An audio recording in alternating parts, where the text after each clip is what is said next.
మన జీవితంలో ఏదైతే జరుగుతుందో అది మన మంచి కోసమే జరుగుతుంది. ఇది సత్యం. దీనిని అర్థం చేసుకోవడానికి నేను మీకు ఒక చిన్న కథను చెబుతాను. కథను జాగ్రత్తగా విని అర్థం చేసుకోండి. కథను పూర్తిగా చూడండి. అలాగే వీడియోను లైక్ చేయడం మాత్రం మరచిపోవద్దు.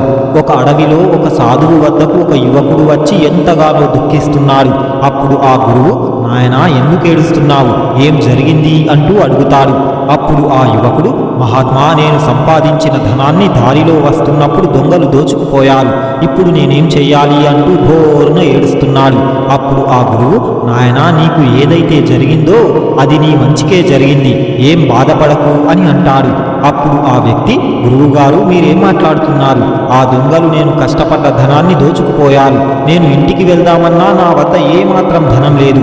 ఆ ధనంపై నేను ఎన్నో ఆశలు పెట్టుకున్నాను. మీరేమో జరిగినదంతా మంచికే అంటున్నారు. ఇదేమి మంచి? నాకు ఏమీ మంచి జరగలేదు. నాకు అంతా నష్టమే జరిగింది అని అంటాడు. అప్పుడు ఆ గురువు, నాయనా, నేను ఎందుకు అలా చెప్పానో నీకు అర్థం కావాలంటే నేను నీకు ఒక కథను చెబుతాను. దానిని జాగ్రత్తగా విను అంటూ కథను చెప్పడం ప్రారంభించాడు. పూర్వం ఒకసారి ఒక ఊరిలో భయంకరమైన వరద వచ్చి ఊరిని అల్లకల్లోలం చేసింది. అదే గ్రామంలో ఒక పేద రైతు కుటుంబం ఉండేది. అతని ఇల్లు కూడా ఆ వరదలో పూర్తిగా మునిగిపోయింది. ఇప్పుడు వారి వద్ద తినడానికి తిండి లేదు. ఉన్న ఆహార ధాన్యాలు కూడా వరదలో కొట్టుకుపోయాయి. అంతా నష్టమే జరిగింది. ఆ రైతుకు ఒక కుమారుడు ఉన్నాడు. అతను తన తండ్రితో ఇలా అంటున్నాడు, నాన్నగారు, మీరు ఎందుకు బాధపడుతున్నారు? జరిగినదేదో మన మంచికే జరిగింది. మీరు బాధపడకండి అని అంటాడు. ఆ మాటలు విన్న తండ్రికి విపరీతమైన కోపం వచ్చింది. నువ్వేం మాట్లాడుతున్నావు? ఇది మన మంచి కోసం జరిగిందా? మన ఇల్లు వరదలో మునిగిపోయింది. ఇప్పుడు తినడానికి మన వద్ద తిండి లేదు. మన వద్ద ధనం లేదు. అంతా నాశనమైపోయింది. ఇందులో ఏం మంచి ఉంది అని అంటాడు. అప్పుడు ఆ కుమారుడు, లేదు నాన్న, ఇది మన మంచి కోసమే జరిగింది అని అంటాడు. ఇలా తన కొడుకు పదే పదే అదే మాటను అనడంతో తండ్రికి విపరీతమైన కోపం వచ్చి అతడిని కొట్టి, ఇక్కడ నుండి వెళ్ళిపో, మళ్ళీ నాకు కనిపించకు, ఇది కూడా నీ మంచి కోసమే అనుకో అంటూ అతడిని అక్కడ నుండి కొట్టి పంపించేశాడు. ఇక ఆ కుమారుడు ఏడుస్తూ అక్కడ నుండి వెళ్ళిపోయాడు. ఇలా చీకటి పడిపోయింది. పొద్దున వెళ్ళిన కుమారుడు ఇంకా తిరిగి రాలేదు. నేను కొట్టడం వల్లే నా కుమారుడు ఇంట్లో నుండి వెళ్ళిపోయాడు అంటూ అతను చాలా బాధపడుతున్నాడు. అప్పుడే అక్కడ ఉన్న వాళ్ళని కాపాడడానికి ఒక పడవ వచ్చింది. ఆ పడవలోకి అందరినీ ఎక్కిస్తున్నారు. అప్పుడు ఆ రైతు భార్య, చూశారా, మన కుమారుణ్ణి మీరు కొట్టి పంపించేశారు. ఇప్పుడు అంతా మంచిగానే జరిగింది. మనల్ని కాపాడడానికి పడవ వచ్చింది. ఇక మన ప్రాణాలకు ఏ ప్రమాదం లేదు అని అంటుంది.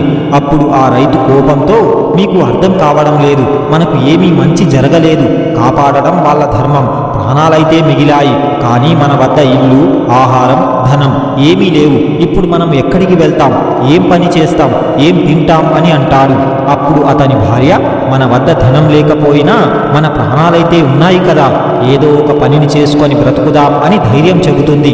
అప్పుడు ఆ రైతు, నేను ఎన్నో రోజుల నుండి కొంత ధనం ఇంట్లో దాచి ఉంచాను. ఇప్పుడు ఆ ధనం మొత్తం వరదలో కొట్టుకుపోయింది. ఇక నాకు ఏమీ మిగలలేదు అంటూ బాధపడుతున్నాడు. అలా వాళ్ళు వేరే ఊరికి వెళ్ళి జీవిస్తున్నారు. దొరికిన చిన్న చిన్న పనిని చేస్తున్నాడు. కొన్ని రోజులకు వరద తగ్గింది. మళ్ళీ ఆ రైతు తన ఊరికి చేరుకున్నాడు. కానీ అతని ఇల్లు పూర్తిగా కూలిపోయింది. అది చూసి అతను చాలా బాధపడతాడు. అదే స్థలంలో ఒక చిన్న గుడిసెను వేసుకున్నాడు. అటు పొలంలో ఉన్న పంట కూడా వరద కారణంగా పూర్తిగా చెడిపోయింది. అతనికి ఏం చెయ్యాలో అర్థమే కావడం లేదు. ఒక రోజు రాత్రి తన భార్య వద్ద కూర్చొని మాట్లాడుతున్నాడు. అప్పుడు అతని భార్య, ఎందుకు అంతగా చింతిస్తున్నారు? మీరు నగరానికి వెళ్ళి ఏదైనా ఒక మంచి పనిని చేయండి. అక్కడ మంచిగా ధనం సంపాదించవచ్చు. నేను కూడా ఏదైనా పని చేసుకుంటాను. మనం ఇద్దరం కలిసి పని చేస్తే తొందరగా కష్టాల నుండి బయటపడవచ్చు అని అంటుంది. భార్య చెప్పినది ఆయనకు సరిగ్గానే అనిపించింది. ఇక మరునాడు ఉదయమే ఆ రైతు పని కోసం నగరానికి వెళ్ళిపోయాడు. పని కోసం ఎంతగానో వెతుకుతున్నాడు. కానీ అతనికి ఎక్కడా పని లభించడం లేదు. అటు ఉన్న ఒక్క కొడుకు కూడా ఇల్లు విడిచి వెళ్ళిపోయాడు. అతనికి తన జీవితం మొత్తం శూన్యమైపోయినట్టుగా ఉంది. ఇక నిరాశతో ఇంటికి చేరుకున్నాడు.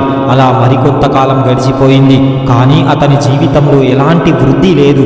ఒకరోజు అతని భార్య అతని వద్దకు వచ్చి, ఎందుకు ఇంతగా చింతిస్తున్నారు? మీరు ఒక్కసారి ప్రయత్నం చేసి ఆపేశారు. మీరు మళ్ళీ నగరానికి వెళ్ళి మంచి పని కోసం ప్రయత్నించండి.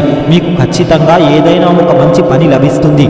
ఊరికే కూర్చొని బాధపడడం కంటే ఏదైనా ప్రయత్నం చేయడం మంచిది కదా అని అంటుంది. భార్య చెప్పిన మాట ప్రకారం అతను మరునాడు ఉదయమే నగరానికి బయలుదేరాడు.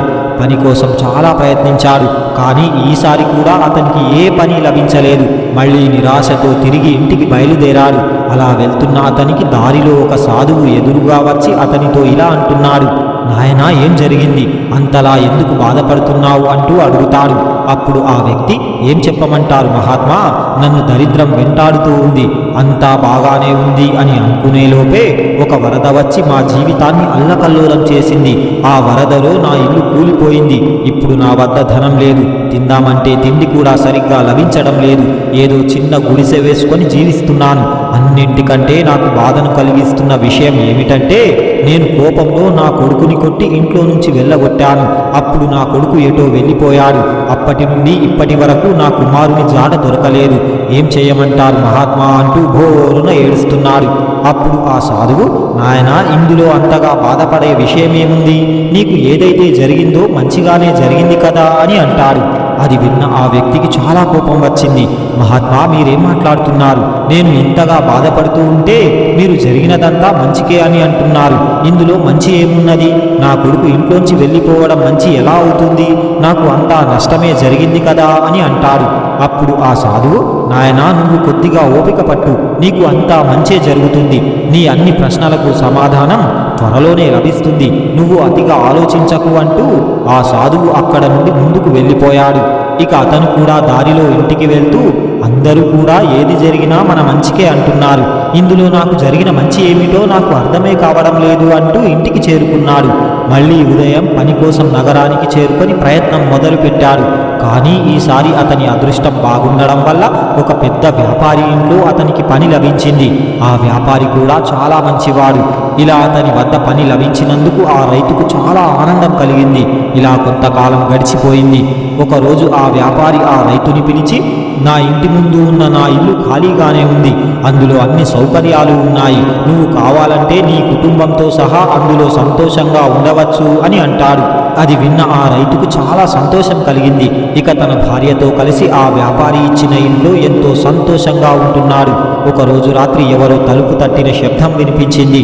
ఎవరా అని తలుపు తెరిచి చూస్తే ఒక యువకుడు ఒక సంచిని పట్టుకొని ఇంటి ముందు నిలబడి ఉన్నాడు. ఆ రైతు అతడిని గుర్తుపట్టలేదు. అప్పుడు ఆ యువకుడు, నాన్నగారు, నన్ను గుర్తుపట్టడం లేదా? నేను మీ కుమారుణ్ణి. నేను మన ఊరికి వెళ్ళి చూశాను, మీరు అక్కడ కనిపించడం లేదు. వేరే వారిని అడుగుతూ వెతుకుతూ చివరికి ఇక్కడ వరకు చేరుకున్నాను. నాన్నగారు, అప్పుడు నేను ఇల్లు విడిచి దూరంగా ఉన్న నగరానికి చేరుకున్నాను. నాకు అక్కడ మంచి పని లభించింది. కొన్ని రోజులు ఆ పని చేసిన తరువాత ఆ వచ్చిన ధనంతో నేను ఒక చిన్న వ్యాపారాన్ని మొదలు పెట్టాను. ఆ వ్యాపారం కూడా బాగా వృద్ధి చెంది బాగా లాభాలు వచ్చాయి. ఇప్పుడు బాగా ధనం సంపాదిస్తున్నాను. నా దగ్గర 50 మంది పనిచేస్తున్నారు. ఆ నగరంలో నేను ఒక పెద్ద ఇల్లును కూడా నిర్మించుకున్నాను. అందుకే మిమ్మల్ని కలిసి మిమ్మల్ని అక్కడకు తీసుకువెళ్ళడానికి వచ్చాను అని అంటాడు. అది విన్న ఆ వ్యక్తి చాలా సంతోషించాడు. అతని ఆనందానికి అంతులేదు. అప్పుడు ఆ యువకుడు, నాన్నగారు, నేను అప్పుడే చెప్పాను కదా, ఏది జరిగినా మన మంచికే అని చెప్పాను. ఒకవేళ ఆ రోజు ఆ వరద రాకుండా ఉంటే ఇదంతా జరిగేది కాదు. ఇలా మనం ఇంత సంతోషంగా ఉండేవాళ్ళం కాదు. నేను నగరానికి వెళ్ళి ఇంత ధనం సంపాదించేవాడిని కాదు అని అంటాడు. అప్పుడు ఆ రైతు, నిజమే, నాకు ఇప్పుడు అర్థమయ్యింది. ఆ వరద కారణంగానే నాకు కూడా ఒక మంచి పని లభించింది. అంతా మన మంచికే జరిగింది అంటూ అందరూ కలిసి నవ్వుకుంటున్నారు. కథను ముగించిన ఆ సాధువు, నాయనా, కథను విన్నావు కదా, మానవుడి ఆలోచన ఎప్పుడూ గొప్పగా ఉండాలి. మానవుడు భవిష్యత్తు గురించి ఆలోచించలేడు. ఇప్పుడు జరిగినదంతా కూడా భవిష్యత్తులో మంచికే అని ఆలోచించలేడు. అతను కేవలం ఈ రోజు గురించి మాత్రమే ఆలోచిస్తాడు. నాయన, ధర్మబద్ధంగా న్యాయంగా ఉన్న వ్యక్తికి ఎప్పుడూ కూడా చెడు జరగదు. ఒకవేళ ఇప్పుడు చెడు జరుగుతున్నా అది భవిష్యత్తులో మంచిగానే మారుతుంది. నాయన, ఒక్కటి మాత్రం బాగా గుర్తుంచుకో, ఇది సమయం. ఇది ఎప్పుడు ఒకేలా ఉండదు. ఇప్పుడు ఉన్న కష్టాలు భవిష్యత్తులో ఉండవు. సమయం మారిపోతుంది. ఏది కొన్ని రోజులే. నువ్వు ఎన్ని కష్టాలు పడుతున్నా ఏదో ఒక సమయంలో ఆ కష్టాలన్నీ సుఖాలుగా మారిపోతాయి. నాయనా, మన సమయం బాగాలేనప్పుడు ఓపికతో ఉండాలి. ఎలాంటి తొందరపాటు నిర్ణయాలు, తప్పుడు నిర్ణయాలు తీసుకొని తమ జీవితాన్ని నాశనం చేసుకోకూడదు అని అంటాడు.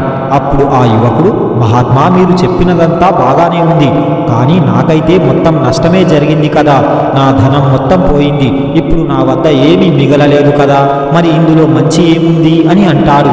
అప్పుడు ఆ సాధువు తన సంచిలోంచి ఒక వజ్రం తీసి ఇస్తూ, నాయనా, నాకు దారిలో ఇది దొరికింది.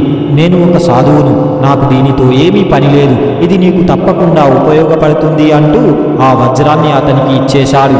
ఆ వజ్రాన్ని తీసుకున్న ఆ వ్యక్తి, సాధువు చెప్పింది నిజమే, ఏది జరిగినా మన మంచికే జరుగుతుంది. ఆ దొంగలు నా ధనం దోచుకొని ఉండకపోతే నేను ఈ సాధువు వద్దకు వచ్చేవాడిని కాదు. ఇక్కడికి రాకపోతే ఈ విలువైన వజ్రం నాకు లభించేది కాదు అంటూ ఆ సాధువుకు ధన్యవాదాలు చెప్పి ఆ వజ్రాన్ని నగరంలో అమ్మి వచ్చిన ధనంతో సంతోషంగా జీవిస్తున్నాడు. చూశారు కదా, ఏది జరిగినా మన మంచికే జరుగుతుంది అని అనుకోవాలి. సమయం ఎప్పుడూ